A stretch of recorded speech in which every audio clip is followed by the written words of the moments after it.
Kevin is the marketing manager covering analytical instruments globally at Unchained Labs.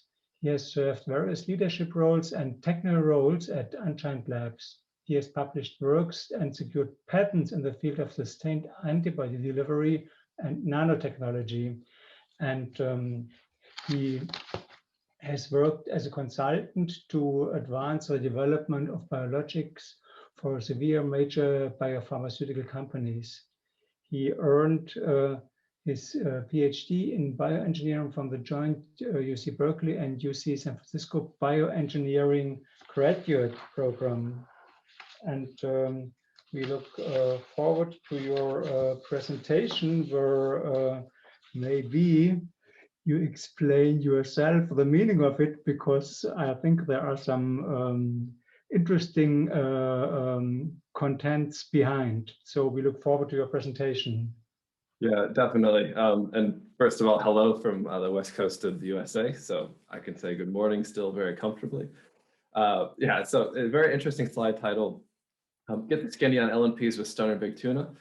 This goes a lot into some new tools that I'm going to talk about today. They look very specifically at getting high throughput and low volume size information, as well as other data on LMPs. And then I'll also spend kind of the last third of the presentation looking very specifically at some nucleic acid quantification tools that can also help if you're even not working in the field of LMPs. Okay. So let's start with the story of a very strong lumberjack who started a new job at a timber mill. Pay was good and working conditions were good, so he wanted to do his best. His boss gave him an axe, and on his first day, lumberjack cut down 18 trees. Pretty good, the boss said, keep going. So very motivated, second day, lumberjack cut down 15 trees. Third day, 10 trees. So he was very frustrated and thought, I must be losing my strength. So he went to go see his boss and apologized, saying that he could not understand what was going on. So when was the last time you sharpened your axe? The boss asked. Well, sharpen? I had no time to sharpen my axe. I was too busy cutting down trees. So what's the moral of the story? We sometimes get so busy and so focused on what's in front of us that we don't take time to evaluate the tools that we're working with. Taking care to work with the sharpest that can help us do the best job. So that's why I'm here to talk to you about Unchained Labs tools, because they're the newest and sharpest ways to attack problems in RNA therapeutics. That brings us to the gene therapy squad.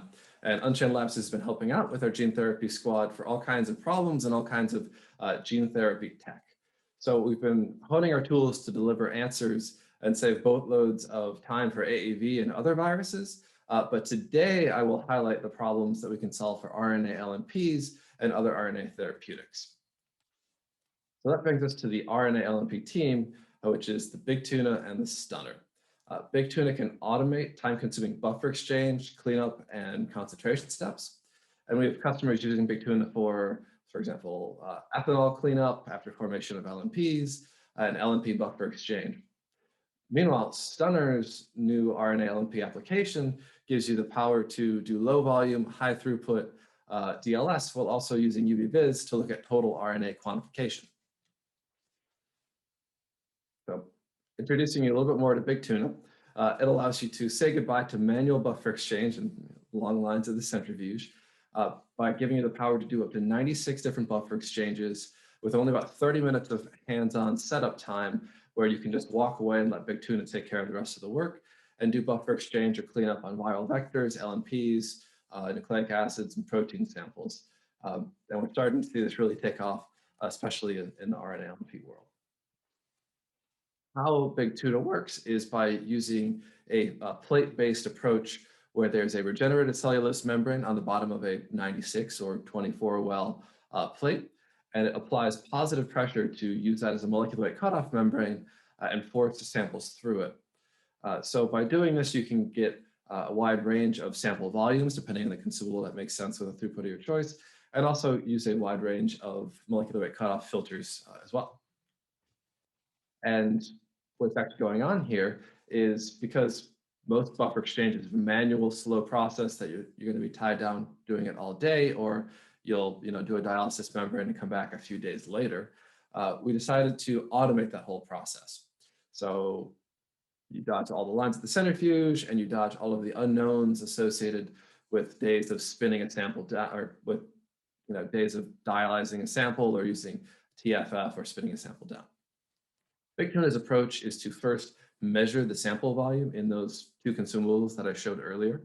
And then it will use positive pressure while doing gentle orbital mixing to avoid concentrating at the membrane to force that buffer through that molecular wave cutoff filter at the bottom. Next, it uses ultrasonic volume sensing to understand how much sample is left in each well, and then uses its automation capabilities to pipette and refill each individual chamber with the new buffer that it needs, and then iterates on that cycle over and over again.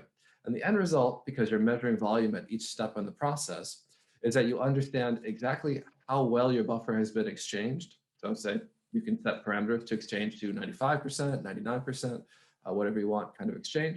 And you also have a target concentration at the end of this process that you can hit very precisely and get what you actually need to work with in your new buffer. And with this kind of automation capabilities, we have customers that are exploring the ability to remove organic solvents after LNP production to help stabilize them in an aqueous buffer. We have customers using this for buffer screening to evaluate stability or performance of their RNA LMPs. We have customers using this for concentration, both in terms of the viral world and the LNP world. And we have customers that are using this for cleanup after chemical modification of their compounds as well, to get it in the buffer that they want to actually be in and start working. So that's a picture of how Big Tuna can automate time-consuming cleanup, exchange, and concentration on the newest kind of gene therapy platform. So let's pivot a little bit and focus on RNA LMPs more specifically, and what tools Unchained Labs can bring there. So one of the first things people notice about RNA LMP samples is that they're really turbid, often so cloudy that you can't see through them. So just like fog rolling in on the Golden Gate Bridge, not far away from where we're headquartered, you know that if only the cloudiness weren't there, you could see some really spectacular things. So today we'll look at how some of our tools can cut through that cloudiness in your RNA LMPs to gather some really spectacular data. That brings us to the title of the talk and the Stunner instrument. So Stunner helps you get the skinny on LNPs, which is an idiom in the US, where you can get kind of the critical information you need, but also because we're very specifically getting you size information, it just makes a lot of sense for Stunner. It enables you to get low volume sizing and size distribution data in a high throughput manner on up to 96 samples at once. It also allows you to gather dye-free total RNA quant information that empowers us by quantifying the turbidity and subtracting it out from the rest of your sample when you're looking at UVVis data. We'll walk through that a little bit later in the presentation. And Stunner does all this in the ability to go from 1 to 96 samples in its plate-based format without the need for any dilutions, dyes, reagents, or standard curves. So how does Stunner do this? Simply add in 2 microliters of sample into the input well, and it gets wicked into Stunner's microfluidic reservoir, which is this serpentine path here. You can actually see at the top of the slide where this wicking has already occurred for this blue sample. From there, the sample will hang out for several hours, and it's pretty safe from evaporation or other concerns. And then once you put the plate into the Stunner, it'll apply a pump to each one of these chambers and pull that sample into the microfluidic chamber where it's going to be read. So here we have 2 fixed path lengths, where one is a 0.7 millimeter path length and one is a 0.1 millimeter path length. And those very fixed path lengths enable Stunner to make a very, very precise read and a very accurate read, because we have well characterized those path lengths on a very, very small volume of sample. So very important, because we have no moving parts and all our path lengths are fixed. That's what enables kind of the secret sauce of accuracy and precision. If we take a look at that microfluidic chamber, what's going on in there is first a UVVis concentration read. So we'll get sort of a full spectrum absorbance read from UVVis. We'll use that to understand the total RNA quant piece of what Stunner can do for RNA LMPs. And also in those microfluidic microcuvettes, we're doing a DLS read to get that size and size distribution data. So that's how Stunner can combine two different technologies on one 2 microliter sample to deliver both of those pieces of information in up to 96 samples at a time with a few minutes of loading and then about an hour of walk-away time. Okay, so I think in the field of LMPs, it's pretty obvious that size is critical. Throw a stick in the literature and you're going to hit a paper with LMP size data, often showing the link between size and effective dose needed. So when you've got lots of buffers, lipid formulations, and RNA constructs to test, you need to be gathering size data on everything.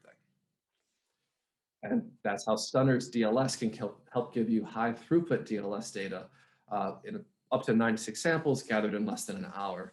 So here we're looking at intensity distribution data for a whole plate of LMP samples with Z average diameter noted just below the green intensity distribution for each sample. Now, you no longer have to be limited by DLS data that has to be manually collected for one at a time, only enabling throughput of about a dozen pieces of data in a day.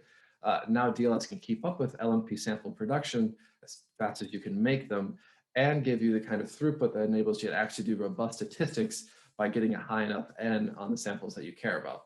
So for example, on this plate, we're running the same LMP at the same concentration, actually getting an average size of about 78.5 nanometers with a percent CV of only 1.5%. And the DLS result is the same DLS result that you can kind of have grown to expect for LMP types of samples. So on the left, we're looking at a classic intensity distribution here. And on the right, we've quantified how that LMP sample performed when it was done across a higher N, where we can see an average hydrodynamic diameter of about 79 nanometers, plus or minus 1%, which is the total height of this bar graph. And then the PDI value has also been quantified, where we see a PDI of 0.14 plus or minus 0.02. So all this DLS data delivers up quick intensity and mass distributions, hydrodynamic diameters, and PDI values. But now you can add the throughput that gives you a really great understanding of precision as well. Okay, so let's shift gears to UVVis.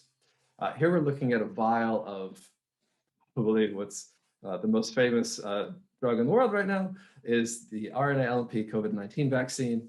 And the green arrow points out the liquid in the vial. So here I really just want to emphasize how turbid these samples are, because this is really the challenge to traditional UVVis. If you can't see through a sample, you can't send a beam of light through it. That means you can't measure the absorbance that sample is going to affect on your beam of light.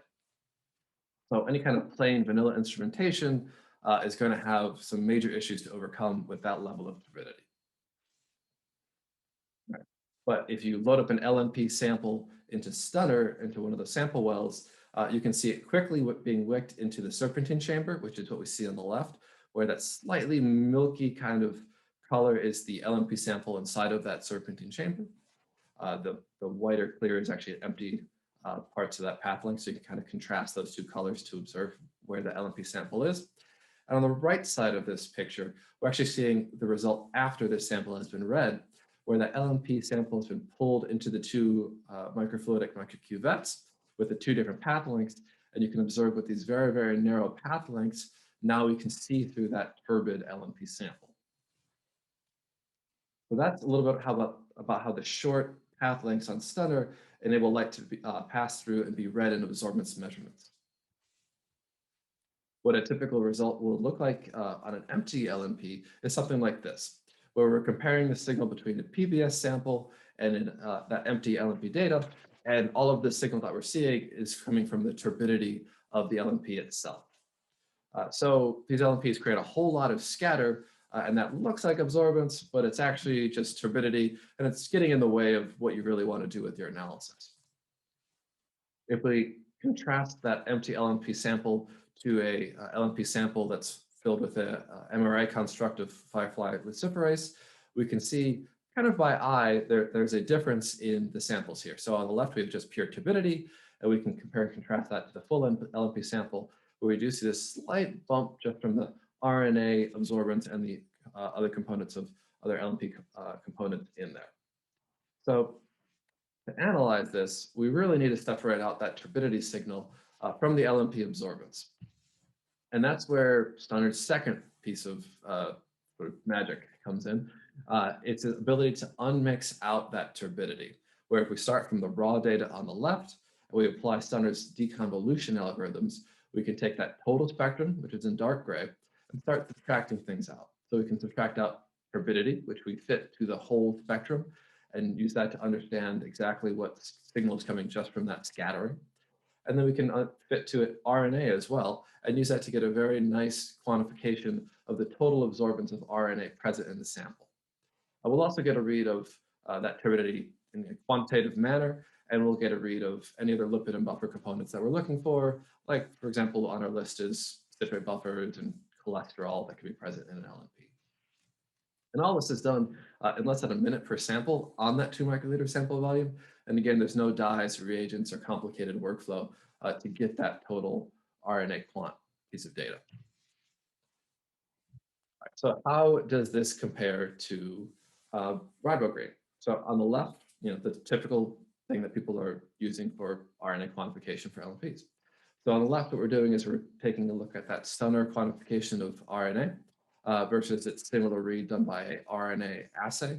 And we're comparing the total amount of RNA in this sample versus the total amount of encapsulated RNA by Ribograde, and see that they agree very, very closely.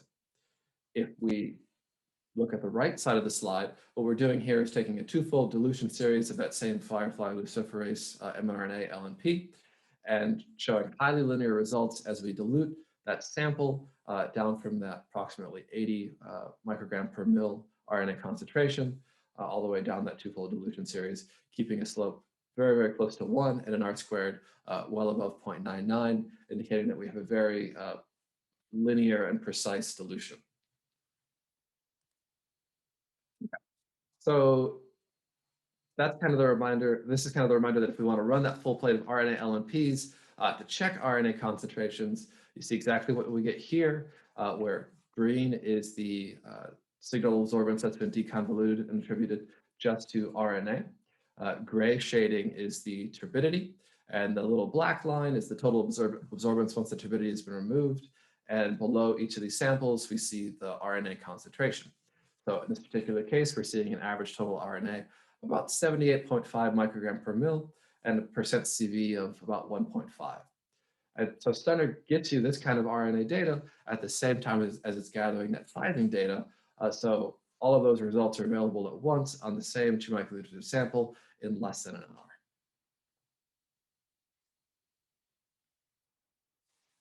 Another tool Stunner has in its belt is turbidity quantification. So where turbidity is normally a massive problem for a lot of UVVis instrumentations, Stunner is able to understand it and analyze it and deconvolute it like we've seen already. But because we're able to measure it so precisely, we can then analyze it and tell you a little bit more about what's going on with your particle. So the first thing to notice here is if we're looking at the 2x dilution series of empty LMPs, we notice that this turbidity trends very, very nicely with the high concentration to the low concentration as we dilute this LMP series. And if we go ahead and quantify that by, say, picking a wavelength and measuring what that absorbance is at that wavelength, so we'll use 260 nanometers since that's most relevant to measuring RNA, we actually notice that that turbidity measurement is very, very linear and correlates nicely with a particle count, particle titer as well.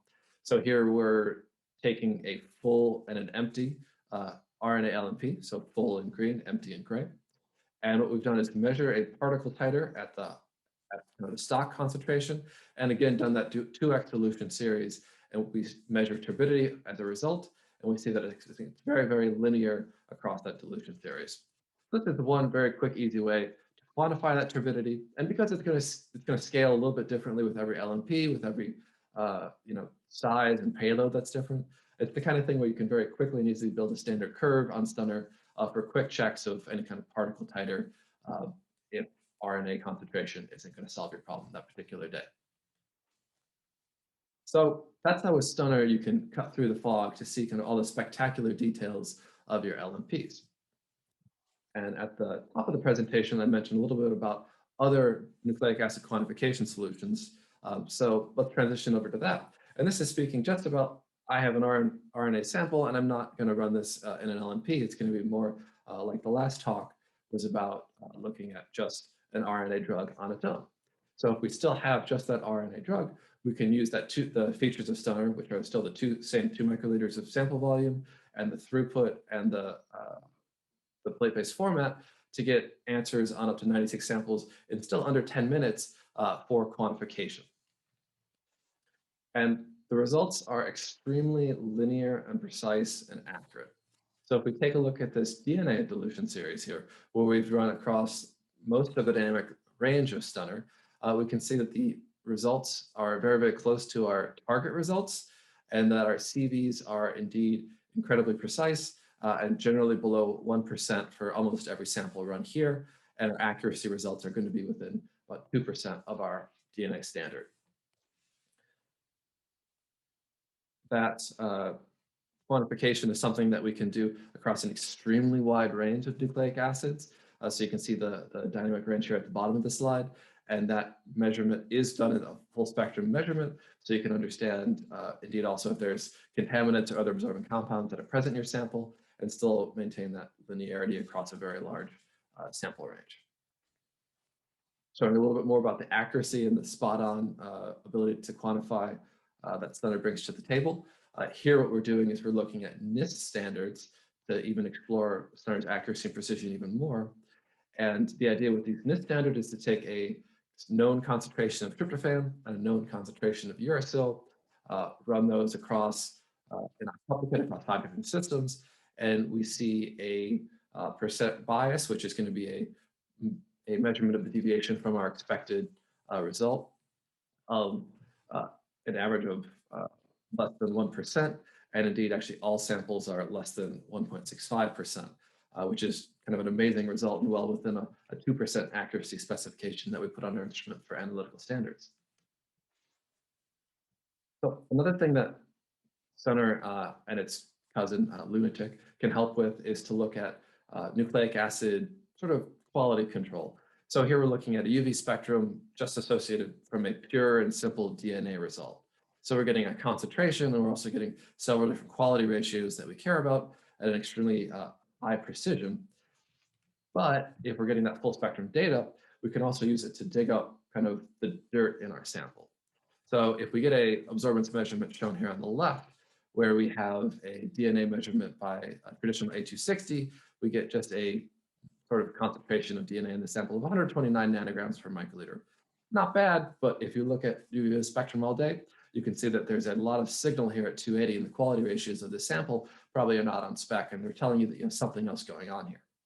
Well, with that unmix algorithm that I showed earlier that helps deconvolute the full spectrum of UVVis, we can actually break down that total absorbance spectrum blue into component parts. If we know where the sample came from and know what impurities to expect, we can break down into the signal that's coming just from DNA and just from other impurities, depending on how the sample is purified, and get a much better result for how much DNA we expect to be in this sample. And you can see that by deconvoluting out the protein signal in this sample, we've actually improved that DNA quantification by about 20 nanograms per microliter. So the other common system that's used a lot for DNA quantification, RNA quantification, is using a fluorescent dye setup, where that workflow is complicated and requires standards and multiple steps to actually get to the answer that you want. By comparison, Stunner is a one-step result that is actually standard-free as well, and it is linear across this massive range. So where you have problems with the linear range of fluorescent dyes, where they start to saturate as you go up in concentration, and you always have to be sure to run a dilution series to get the answer you want. With Stunner, because that linear range is so wide across so many orders of magnitude, that you don't need to worry about running dilutions of samples to be sure that you're in the linear range of Stunner read. And just to get a comparison between those two methods, on this chart, we're looking at samples of genomic DNA that were measured, normalized to 25 nanogram per microliter, and then measured again. And what we'll see is Lunatic and Stunner reads, which is the left box and whisker plot here, actually agree with that process and show very nice accuracy and precision to what is expected to be measured in these samples. While a picogree and dye-based measurement on the right shows a much worse precision and has a lot more noise associated with it, coming from the whole workflow and the need for standards and the general inaccuracy of that dye-based method. Taking it a step further and looking at repeatability and reproducibility of our systems. So what we're looking at here is 3 different DNA standards that we've run octuplicate on one system or octuplicate on 8 systems for a total of 64 points. And we can see the very, very tight repeatability, which is the green box and whisker plot, always falling within plus or minus 1% of that result for these DNA standards. And reproducibility, inter-instrument reproducibility, falling within about 2% for most of these results, with a few outliers on the highest concentration that allows you to know that if you move Stunner from one instrument, from one lab to another, you're always going to get the same very reproducible and accurate results. And just to answer a few other questions too that can come up very typically, Stunner does have 21 CFR Part 11 software tools. So if it's the kind of assay that does make its way downstream, Stunner is ready for that. And also comes with IQ/OQ services to verify the performance of Stunner. And it comes with performance verification services too, where we can take 8 standards that come from the US Pharmacopoeia and European Pharmacopoeia requirements for UVVis instruments and evaluate Stunner and other instruments across 6 performance criteria for UVVis instruments using NIST traceable standards.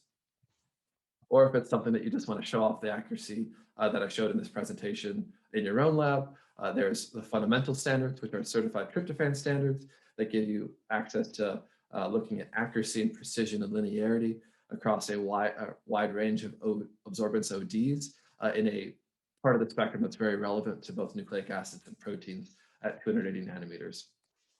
And then even for higher throughput systems, these are all automation compatible as well, since both the plate is SPS compatible format, so it's easy to pipette into it for a robot, and then the Stunner system comes with an API, so it can integrate with limb systems or automation systems and have the robot take care of everything.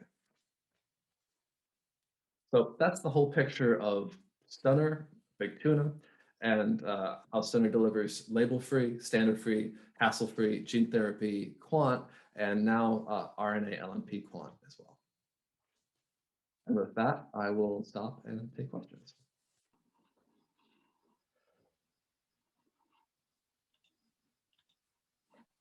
Okay, yeah, thank you very much for this nice presentation.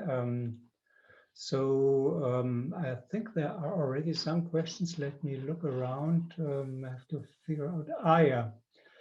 So Tom Mulroney asks, can Big Tuna be set up to an inline HPLC?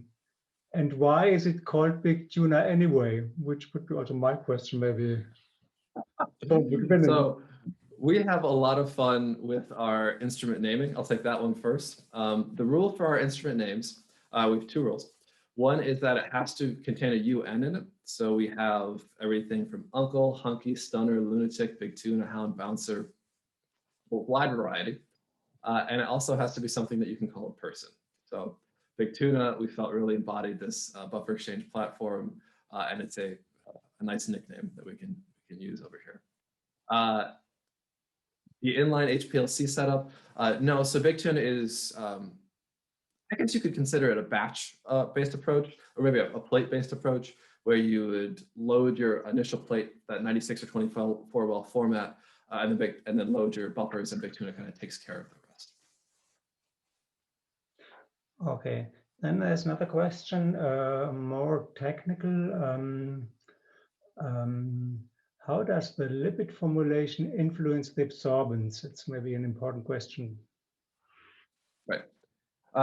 So every sample is a little bit different, but what we're noticing kind of in our experiments as we explore more and more lipid formulations is that some lipids do absorb in the UV, some lipids don't. So for example, cholesterol is one that we have definitely in our spectral library. Is something we look for when we do our on-mix calculations, so they understand where that cholesterol is contributing to the absorbance.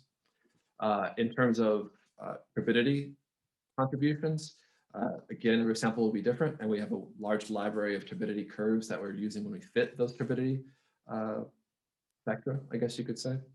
But yeah, each formulation will have a different impact on turbidity, both from composition and from size, as well as concentration. Isn't it also like particle characteristic, like packing density? Because I mean, in the end, what counts is the refractive index gradient at the interface. So maybe let me ask the other way around. You should be able to discriminate different types of particle packing with the same composition. Have you looked at something like that? Not yet, but I think exploring different lipid formulations is kind of next on our to-do list. And yeah, right now I can say comfortably that you can discriminate, different LMPs. They all have sort of their different sort of standard curve of turbidity. But yeah, exactly like you said, the packing density is going to impact the RI, and really turbidity is a light scattering behavior that's going to be connected exactly to that refractive index difference between the buffer and the loop. Okay, thank you. Then there come up more questions, so there's lots of interest. Let me check where we were. Can I run one sample at a time on Stunner, and how long does that take? Yes, so one sample at a time takes a little bit less than a minute, and 96 samples takes about an hour. So that's kind of the relationship there. And that's assuming you're doing both UVVis and DLS reads. Can you run also samples containing ethanol on this? Yes, especially because ethanol is so common in LMP preparations. Yeah, we can run ethanol concentrations up to 25%, no problem. And then case-by-case basis, you can test out higher concentrations. Okay, very good. And here comes another question to the topic we just had. How does the turbidity correction exactly works?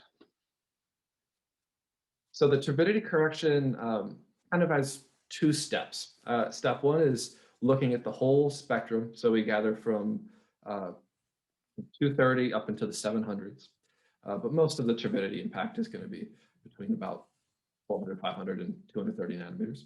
So we look at the whole spectrum, and we fit from a library of turbidity curves against that full spectrum. At the same time, we're also doing a kind of a, not sure exactly what the technical terminology is, but it's sort of a multiple linear fit to the spectrum all at once. So we're looking at turbidity at the same time as looking at RNA, at the same time as we're looking at cholesterol and other buffer components, and then fitting those all in terms of finding a least squares fit for that whole spectrum. So step one is kind of fit all the spectra as best as possible to that full spectra that we're gathering. And then step two is subtract out that turbidity spectra so it's more clear what exactly is coming from the RNA when we present the result in our software. Okay. And do the instruments work as well on other RNA carrier formulations such as protamine? So that's something that we're looking at, and I don't have an answer for that right now. I know that we've run protamine samples successfully. I just can't quantify where the limits are on that. Okay, thank you. And another interesting question, can you distinguish between encapsulated and non-encapsulated RNA? Good, so excellent question. And because this is a UV measurement of the bulk sample, we're not distinguishing those two populations. However, there are a few workflows, no time to go into them right now, but there are workflows where it greatly simplifies the dye-based workflow and can improve the accuracy in addition to reducing the number of steps if you combine the UVVis of Stunner for the total RNA quantification and then the Ribograde assay for a free RNA quantification. Okay, thank you very much. So I see you have lots of interest. So there's another one coming up. Why is this better than using plate readers being already in practice for measuring RNA concentration? So the very small path length enables us to see through the turbidity, which is going to be a problem as you get to high concentrations of LMPs. And the fixed and well-known path length enables us to have better accuracy and precision than a plate reader, where you're never going to exactly know where that meniscus is in terms of path length in the sample. And that's all in addition to the kind of turbidity deconvolution that I showed as well. Okay, and the next one, can you use Stunner for other UVVis applications? Yes, so Stunner works well for LMPs, it works well for nucleic acids that I showed, and also works very well for protein quantification and sizing too. So we have even customers in the world of antibodies exploring this for protein quantification and looking at aggregation or size in small volumes. Okay, great. So it appears that next week you will have lots of new customers because there was so much interest in this technology, which is really amazing, I must say. Anybody else who likes to add on a further question technologically or scientifically or whatsoever? If not, get back to Kevin offline and directly. I think he will be happy to answer more questions on this really exciting machinery. Then thanks again for this nice presentation.